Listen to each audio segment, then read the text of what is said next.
Do School Better, a podcast for people who want to transform education. My name is Doris.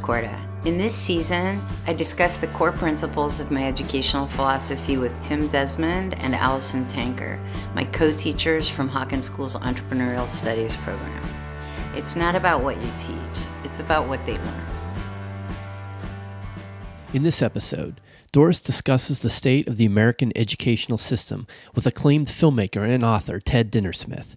The educational reformers discuss why we should want our children to ask the hard questions about school instead of accepting a system that rewards memorization and formulaic answers. Ted Dintersmith is on a crusade to change our nation's education priorities from testing and measuring our students to engaging and inspiring them. His works include an acclaimed film and book called Most Likely to Succeed.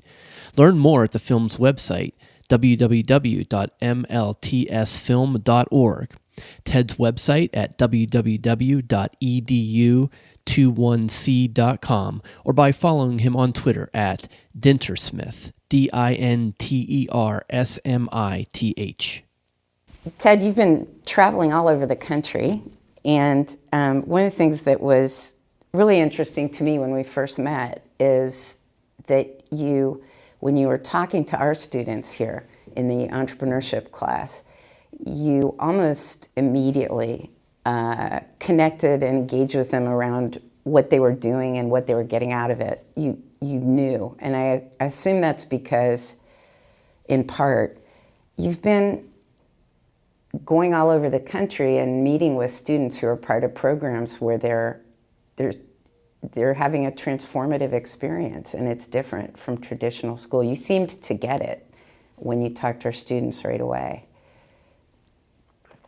Yeah, it's been one of the interesting things. I mean, I was in Cleveland. I was at Hawken early, so I was there in the middle of September. And since early September, I basically left home in early September, and I'd been back Thanksgiving. I was back over the December holidays. I've been back a few weekends, but I've been pretty much traveling nonstop, for whatever that is, 8 or 9 months. And I've been to, on Friday I'm at state number 50, so I will have covered every single state in the country. And I've been to some places 2 or 3 times. And so I've had a chance to see, you name it, I've seen it from, all angles and all perspectives. And it's particularly great. I mean, people will look at my travel schedule and say, you must be exhausted. And, I really am not, because you see, in a lot of places, often you might not expect, really inspiring things. When you give students and teachers the support and latitude to create and invent things they're passionate about, they blow you away with what they do. And, and I find those both everywhere and nowhere. I find them everywhere in the sense of, almost any school, certainly any community, any state, will have lots of examples where, students and teachers are just on fire doing things. Unfortunately, that's still, a tiny amount relative to all the kids going through school, just grinding through worksheets. They're not interested. When they ask the question, when will I ever use it, the teacher kind of crosses their fingers and puts their hand behind their back and says, trust me, this may come in handy someday, which is just not a good enough answer, particularly since we know that most of what they have to do in high school, they're never going to use. Yeah, absolutely. So if you had, what are the patterns that you see when you look across the landscape of the students and teachers and programs that you've witnessed that are really on fire doing cool things? What are some of the common ingredients? What do you see?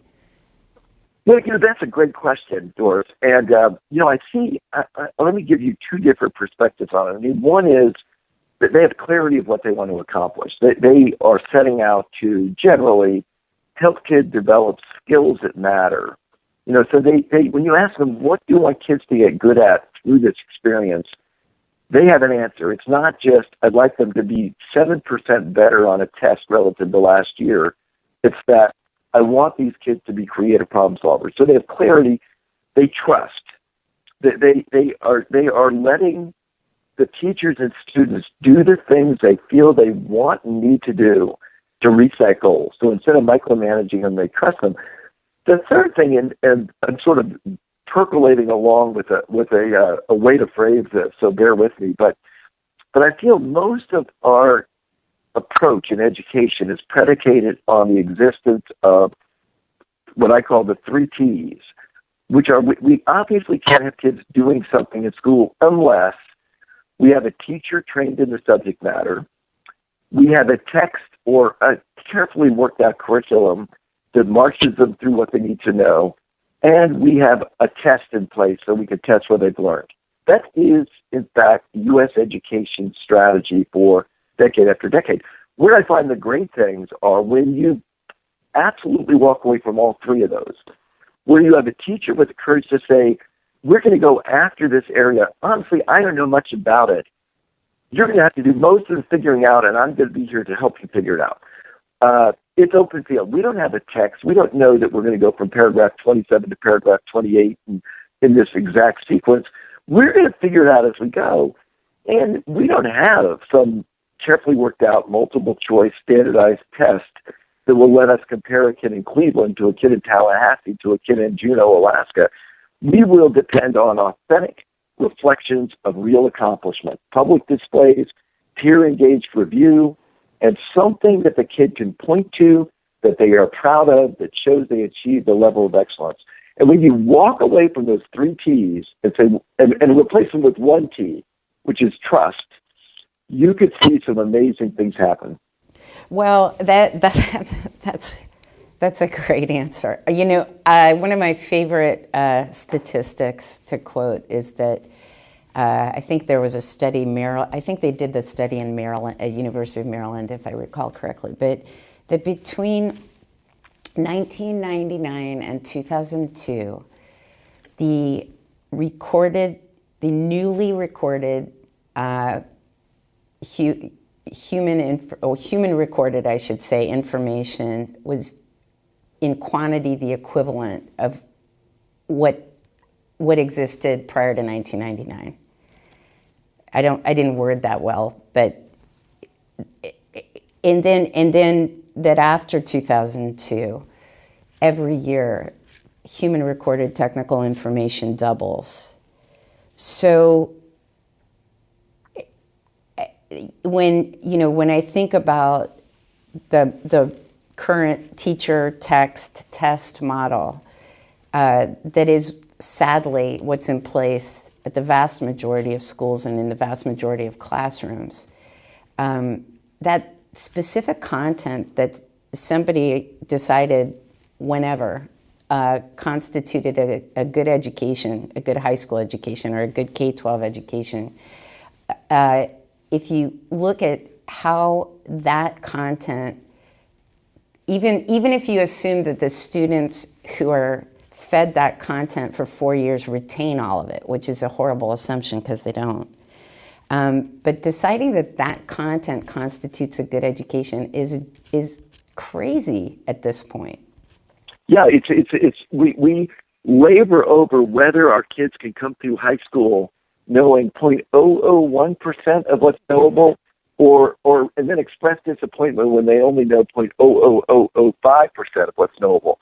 And you think about it, really, it is silly, right? I mean, most of it will be, look-upable or obsolete or just generally not retained. And, but if you in fact think of school, of helping kids move forward in life by laying down these completely rock-solid pillars of foundational knowledge, and then you look at, things like, every adult in America studied the Constitution, and only 1 in 20 can answer even a basic question or two about it.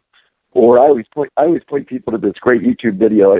Just if you Google Civil War Texas Tech, you get this 3-minute video with this young reporter on a campus, a college campus, school we've all heard of, where she asks these students who won the Civil War. And student after student doesn't know who won the Civil War. And so, are we really, like, just because we cover something doesn't mean in any way, shape, or form somebody's learned it. Oh, that's for sure. My favorite line that I get abused about around here is, it's not about what you teach, it's about what they learn. And it's a really interesting thing when you evaluate everything we do as schools through that lens, because they don't retain it. No. You were talking about skills. Creative problem solving is one you mentioned, and you spent years really seeing startup after startup, entrepreneur after entrepreneur, come in, innovators, and you picked really well. So you came to some really solid conclusions about what you were looking for when somebody came to you and said, hey, we'd like you to invest, here's what we're doing. And now you're in this world, this education world, and you're going across the country and you're seeing innovators and in education. And when you look across the entire spectrum and entrepreneurs, businesses that you've seen, individuals, students, teachers, what do you see in the innovators in education?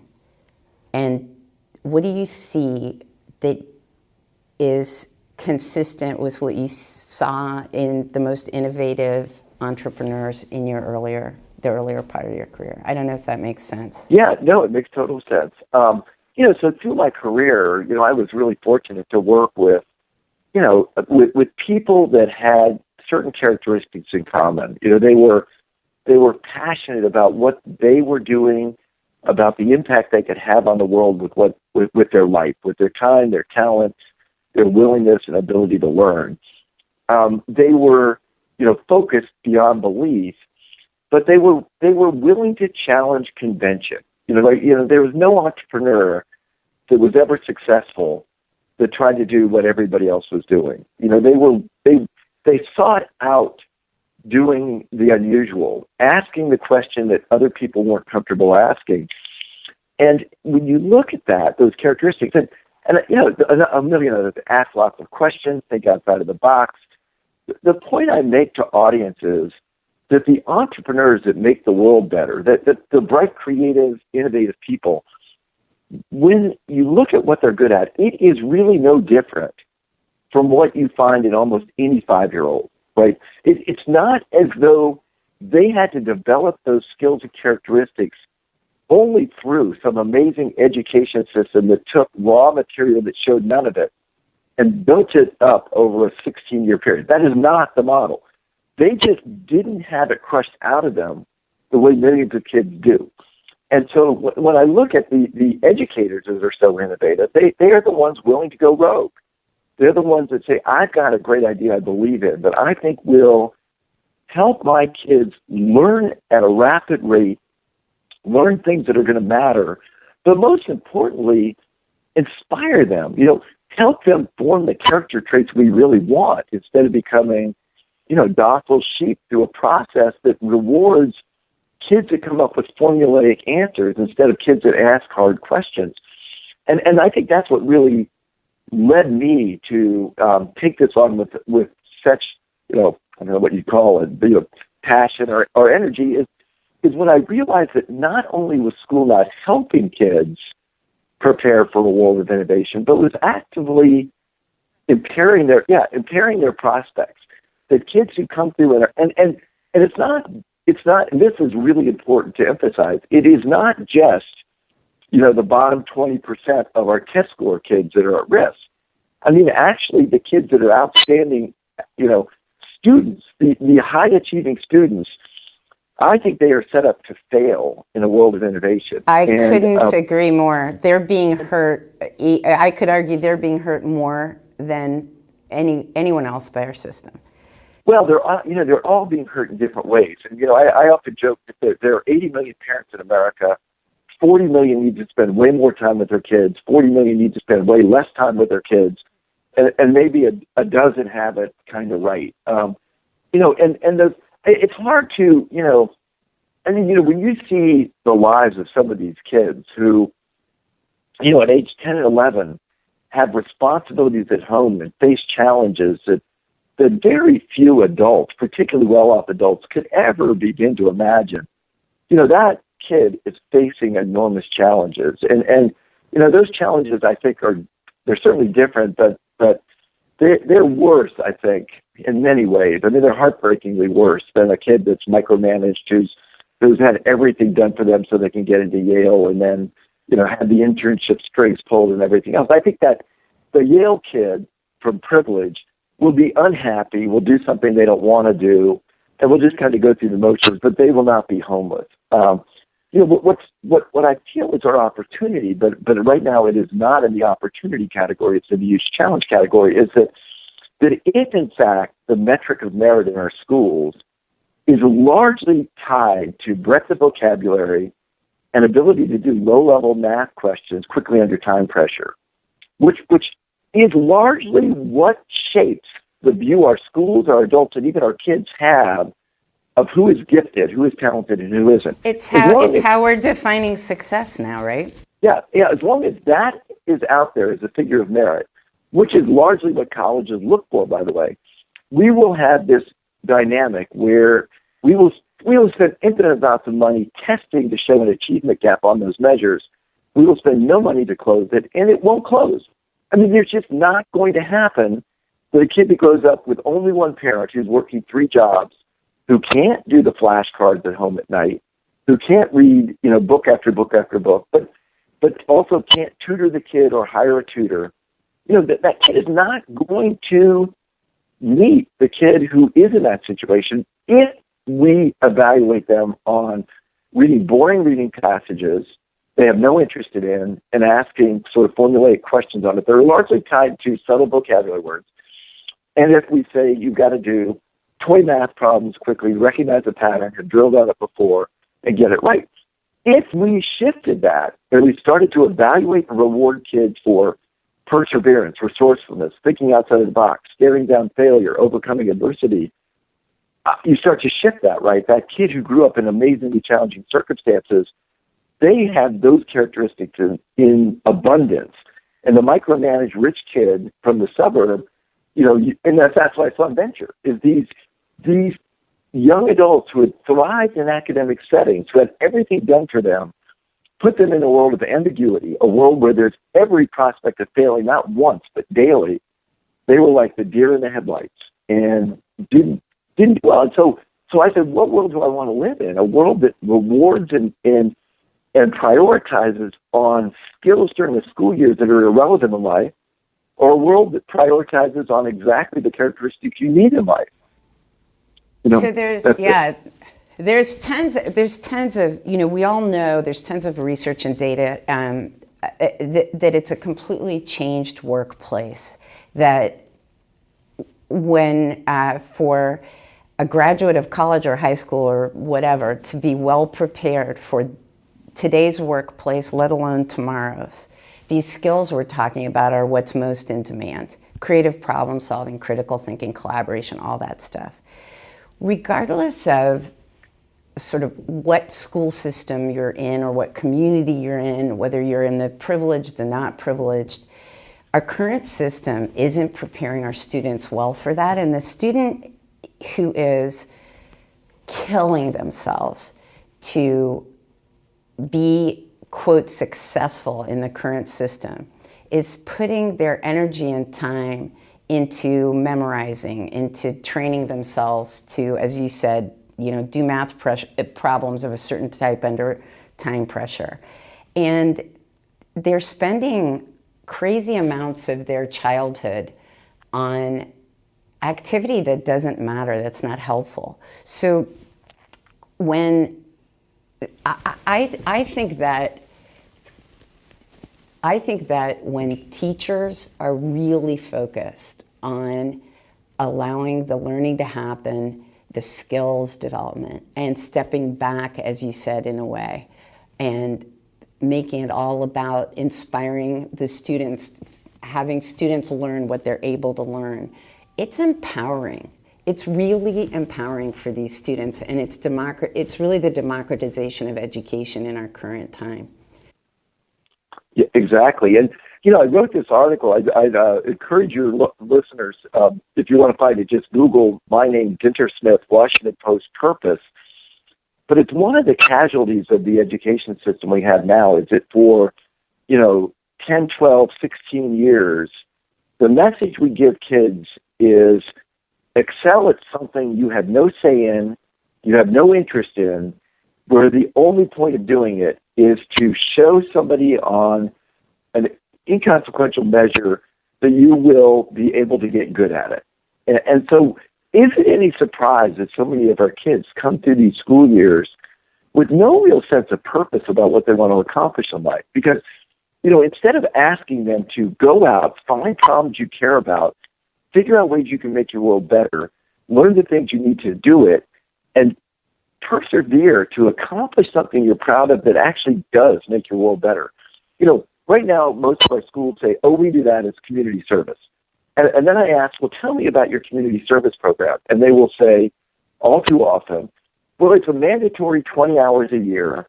They get to pick between 3 options defined by the faculty, and they have to fill out time cards. And, by the way, if they do something bad, if they need punishment, we will add another 20 to 40 years to their community service requirement.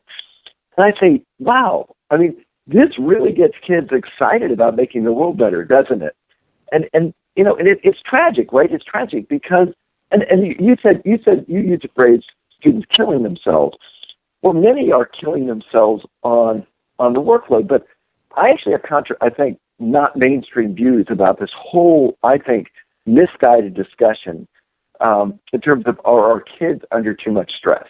And they just need to cut back. And it's not that. It's what they're doing. I think they're just. It's what they're doing. It's not that they're. It's not. I agree with you. It's not about they're spending all this time and they're all stressed learning this stuff. It's that it's irrelevant.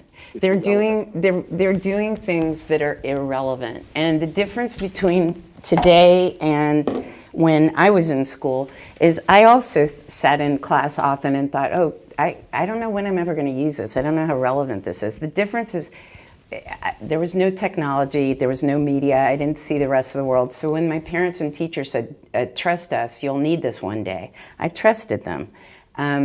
Kids today know that's not true.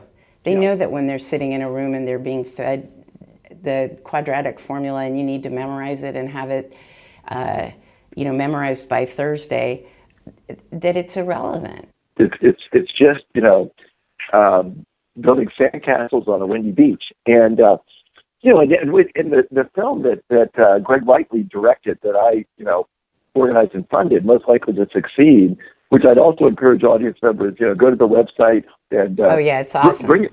Yeah, it's totally awesome. And bring it to your school. That's our distribution model. I turned down the online guys just because I want schools to see it. But there's this amazing scene. It's my favorite scene in the film, and it's students at a high-powered public school outside of Denver, and they're in a group, and they're asked the question, are you in high school to learn, or are you in high school just to get good grades so you can get into the right college? And they all answer the question. They look at the camera, and they're actually surprised that any adult believes a high school kid would go to school to learn. Of course we're not here to learn. Are you kidding? We're just here to jump through the right hoops, check off the right boxes on extracurriculars, put together the right application so that we can get into the right college to get the right job. Now, what they don't realize is that they do all that, and maybe they get a good job, but often they don't. But all too often, they then say, well, we'll really learn and do what we care about in college. But then they get to college and they'll say, well, I just need to do more of the same to get into the right graduate school. And then they're in the right graduate school where they then are going to learn and figure out what they want to do in life, except then they're going to do everything that they think will look good to an employer. And then they'll get their first job and they'll just keep propagating. And then they'll wake up someday when they're 50 and say, gee, I kind of wish I had done something with my life I cared about. Yeah, everything was in preparation for the next thing, and we never got to the thing. Never got to it. And and that's just heartbreaking, right? And this isn't happening to a kid or a few kids.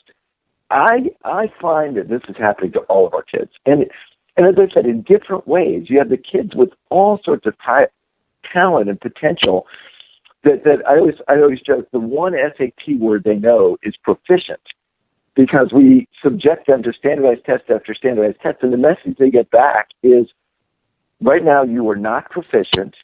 We need to drill more to help make you become more proficient. And what they're hearing, right, is you have very limited potential in life. Well, nothing could be further from the truth, but that's what they hear, and it's self-fulfilling. And it happens with our, the kids in these high-powered environments where they're doing everything because adults are pushing them to do it, and almost nothing because they want to do it. Absolutely. I have to say, you brought up your movie, and that movie your movie's phenomenal, your book's phenomenal. Showing the movie here at Hawkins was really important for the conversation we're having. It created additional conversation that has continued to this day. Really, really important. Thank you for this conversation, but more important, thank you for the really important work that you're doing to change really education. Well, it's I always say, now I think I've done, so many sessions in the last year with great audiences, but I say to them, of all the fights you could fight, this is the one so worth fighting for, because, you think about it, right? I mean, we have 10-year-olds trusting the adults to make decisions about what the school experience is like that will be in their best interest. That is not happening today. Of the large number of things that my generation has dropped the ball on, of all the problems we failed to step up to, of all the failings we show on a regular basis, and there is a long list, at the top of the list would have to be having totally screwed up what we want to do with our kids during these precious years where they could develop their skills and talents and passions and purpose. And instead we say, we will have kids spend time on stuff because it's easy to test and measure, not because it's important to learn. And we just need a total reset of our priorities. But I'd also say, hey, thanks for all the work. Your podcast is great, and you're doing amazing things. And so it's for me, it's just inspiring to when I meet people like you that are fighting the fight, that are doing everything they can to essentially put in place the right conditions so our students and teachers could thrive. Well, what's exciting to me is that there are so many people coming together to do this, and your work and your travels are really inspiring to a lot of us. And anyway, thank you, Ted, so much. Awesome. To be continued. Thanks for listening to this episode of Do School Better. We would love to hear from you, so please leave us a comment or a review. And if you're interested in learning more, check out wildfire-education.org.